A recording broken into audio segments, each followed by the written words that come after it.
likod ba to? Para bang hulog na ng langit, iliwas ko'y lagana, mayroong sigla ang lahat, walang kalungkutan, lubos ang kasayahan, himig ng Pasko'y umiiral sa loob ng bawat tahanan.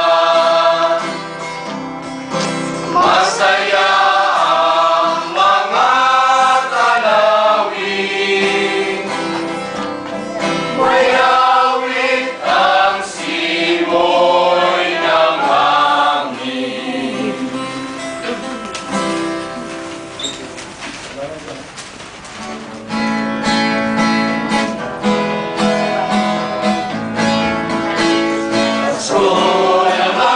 Pasko naman, kaya kami ngayon narito, upang kayong lahat ay aming handugan ng iba't ibang himig na Pasko.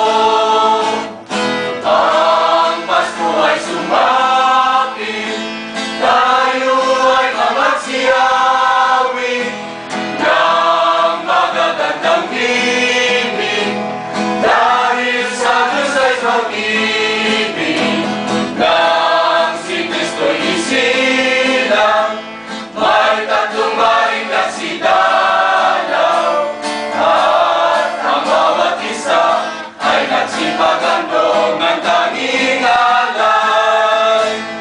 Sa may bahay ang aming bati, Merry Christmas ng malwalhati, ang pag-ibig ang siyang naghari, araw-araw ay magiging Pasko lagi.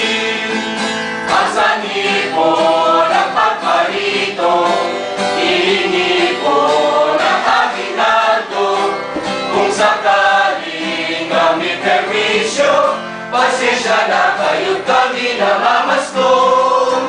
Buksan niyo ang bintana at kami ay pakinggan ang awit naming pamasko.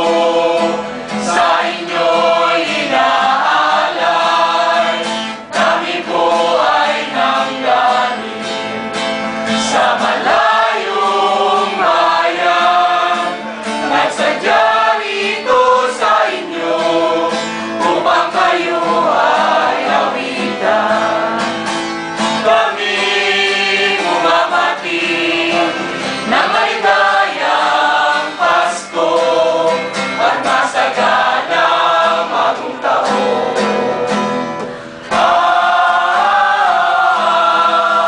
Buksan niyo ang bintana at ang buhay pasyahan, upang maging maligaya ang dakilang araw. Ang aming bati ay magandang Pasko, at naghihintay sa ginaldo nyo. Kung sakali naman ninyo gusto, wag lang sanang ipawin sa inyong aso. Dahil sa noon lamang isang Pasko, nangyari sa may bakod ni Mang Pedro. Hindi na nga kami nakapamasko, pantalon na kasama namin ay nangat-ngat parang aso. Dahil sa noon lamang isang Pasko, Nangyari sa may bakod ni Mang Pedro. hindi na nga kami nakapamasko, pantalon na kasama namin ay nangat-ngat parang aso. Ang aming bati ay magandang Pasko.